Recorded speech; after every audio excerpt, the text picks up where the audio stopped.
Eh bien, salut à tous et à toutes. Aujourd'hui, on se retrouve pour le second épisode du manga Détective Conan à travers le monde, avec cette fois-ci un focus sur l'Asie du Sud. Dans le précédent épisode, nous avons pu partir du Japon, pour faire ensuite le tour de la diaspora chinoise, de la Corée et du manga en arabe. Pour ceux ne l'ayant pas vu, je vous mets le lien de la vidéo en description, ou dans le i en haut à droite de votre écran. En tout cas, installez-vous confortablement pour la suite de nos aventures en Asie. On clique sur le like avant de mettre sa ceinture et on part pour le générique.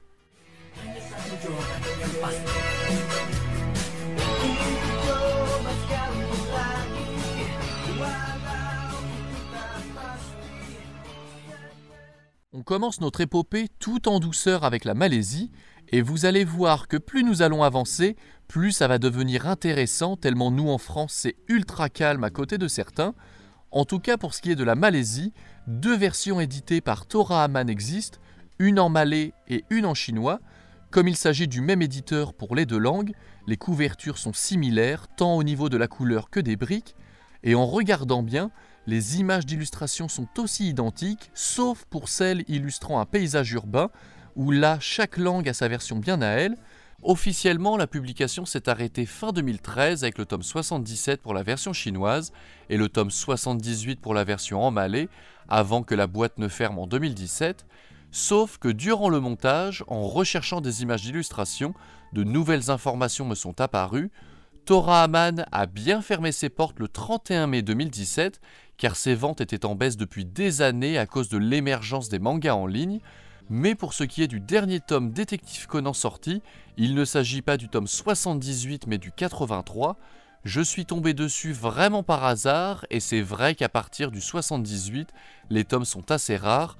Aucun site d'information ne parle de leur sortie, que ce soit des sites malaisiens, les différents articles du Wiki Conan et j'en passe. On peut uniquement trouver quelques rares photos ou ventes d'occasion, et probablement qu'ils les ont sortis avec une distribution bien plus restreinte que les précédents. Juste avant leur fermeture, Torahamon a organisé une grosse vente de leur stock pour seulement 2 ringgits, 40 centimes le tome, au lieu des 6,90 habituels, qui représentent tout de même 1,35 €, bien loin de nos prix en France et en Europe. Voilà, je pense avoir tout dit. On continue avec la Thaïlande qui a pour éditeur Vibulkij ou Wibunkij Publishing. Alors là, nous sommes à peine au deuxième pays, que je peux vous dire que niveau recherche, je me suis bien amusé. Que ce soit sur des sites de vente thaïlandais ou le wiki Détective Conan, aucune date n'était indiquée pour savoir à partir de quand le tome 1 est sorti. En regardant les dates de publication des photographies, nous savons que l'édition date au moins de l'année 2013, voire avant. Les Thaïlandais sont à jour avec le tome 103, sorti le 2 septembre 2023. La seule date pour le tome 1 que j'ai réussi à trouver est le 1er août 2561.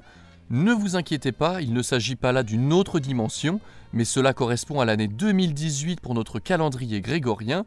2018, quelle est donc cette année? Ce serait la période à laquelle l'ensemble des tomes ont été réédités, avec bien entendu un changement de prix que l'on peut voir en bas à gauche, passant d'environ 25-35 bahts à 65, soit un passage tout de même de 70 centimes à environ 1,70 €.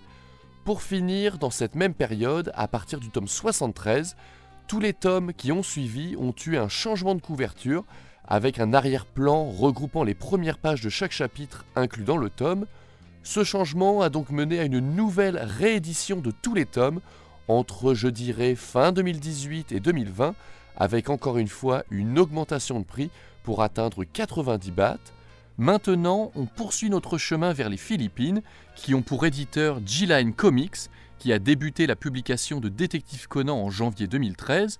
Aux Philippines, le manga sort en tagalog, qui est une langue locale, et pour le coup, eux n'ont pas été aussi déterminés que le Vietnam, que nous verrons tout à l'heure, car 7 ans après, en mai 2020, nous ne comptions que 20 tomes, plus rien jusqu'en octobre 2021 avec le 21e tome, et c'est tout jusqu'à maintenant. Espérons pour eux que la publication reprenne un jour, mais à ce rythme-là, franchement, le tome 100 arrivera en 2561, et cette fois-ci, je ne parle pas du calendrier thaïlandais. Très vite, on enchaîne avec Singapour, et là, on commence à avoir du très croustillant, puisque déjà, il existe 2 versions disponibles là-bas, une version anglaise éditée par Shogakukan Asia et une version chinoise par l'éditeur Shuanghai Publishing. Pour la version anglaise, seulement 12 tomes sont sortis entre juin 2014 et juin 2016.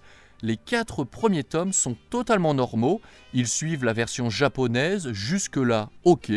D'ailleurs, on peut noter que les couvertures sont magnifiques, avec Conan éclairé par un projecteur et son ombre en arrière-plan. Ok, ça c'est bon, mais, car oui, il y a un gros mais, à partir du tome 5, rien ne va plus, car au lieu d'avoir les chapitres du tome 5, il contient plutôt les 3 dernières affaires du tome 29 et la première affaire du tome 30. Idem, le tome 6 contient les 3 dernières affaires du tome 33, qui se termine avec le premier chapitre du tome 34, et ainsi de suite. Avec le tome 9, on passe directement au contenu des tomes 48, 49, 50, donc grosso modo, tout ce qui se passe entre le véritable tome 5 et le tome 28, on n'en a rien à faire. Pareil avec tout ce qui se passe entre le tome 36 et le tome 47. L'arc Aibara, poubelle. L'arc du téléphone du boss, poubelle aussi. Bref, ni fait ni à faire. Et ce n'est qu'en 2023 que Shogakukan Asia a indiqué sur son site que Détective Conan était une série terminée. Ensuite, pour ce qui est de la version chinoise qui est antérieure à la version anglaise, on revient à du plus classique, puisque la série fut sérialisée jusqu'en 2013, année où l'éditeur mit la clé sous la porte. Au total, ce n'est pas moins de 78 tomes qui sont sortis, la série étant très proche de la japonaise. On repart direction le Vietnam, que je vous ai teasé juste avant, et vous allez voir qu'il fait partie des pays où les informations ne circulent pas beaucoup. Pour l'anecdote, ce que je vous dis là maintenant a été enregistré plus d'1 mois après tout le reste. J'ai dû revenir sur ce que je disais car j'ai découvert de nouvelles informations pendant le montage. Au moins, ça n'enlève en rien le côté spécial des Vietnamiens, car c'est une véritable prise de tête quand on ne vient pas de ce pays. Bref, Détective Conan, ou plutôt Famous Détective Conan, est édité par Kim Dong Publishing House depuis l'année 2000. Les 46 premiers tomes sont sortis avec des couvertures colorées, assez proches finalement de ce que nous avons en France. Puis, à partir du tome 47, ils ont décidé de modifier les couvertures pour se rapprocher des japonaises avec les briques ainsi que l'image en fond, tout en gardant leur logo. Ainsi, les 46 premiers tomes ont été réédités afin que tous les tomes soient identiques. L'éditeur a gardé ce format pendant quelques années jusqu'aux alentours de 2010, où à partir du tome 68, tous les tomes ont été réédités une seconde fois afin de modifier cette fois-ci le logo pour coller à la typographie japonaise. Gros changement aussi au niveau du sens de lecture que je me suis bien gardé de vous dire, puisque du tome 1 jusqu'au tome 67, pendant 10 ans environ, les Vietnamiens devaient lire les tomes de gauche à droite, et donc ce n'est qu'après cette seconde réédition que le sens de lecture a été remis dans l'ordre. En bref, à moins que vous ne soyez riche et que vous achetiez tous les tomes de toutes les éditions, une majorité des collections vietnamiennes sont totalement désordonnées, avec des couvertures, des couleurs et des logos qui changent de nombreuses fois. Par la suite, la publication a suivi son cours jusqu'au tome 100, sorti le 14 novembre 2022, avec une magnifique édition collector pour 50 000 dong, qui coûte tout de même, attention accrochez-vous, 1,90 €. À l'heure où je vous parle, le dernier tome est le tome 101, sorti le 17 novembre 2023, et le tome 102 a déjà été annoncé pour janvier 2024. Bref, on termine cette vidéo avec, je pense, le meilleur pour la fin, l'Indonésie. Là-bas, le manga est publié par Elex Media Kompontindo depuis 1997. Eux aussi sont à jour avec la sortie du tome 102 le 14 juin 2023. Et on peut observer que les 40 premiers tomes ont une couverture avec un fond blanc, tout est assez homogène. Et c'est à partir du tome 41 que nous voyons apparaître des couvertures plus colorées. Ainsi, on va commencer à s'y habituer.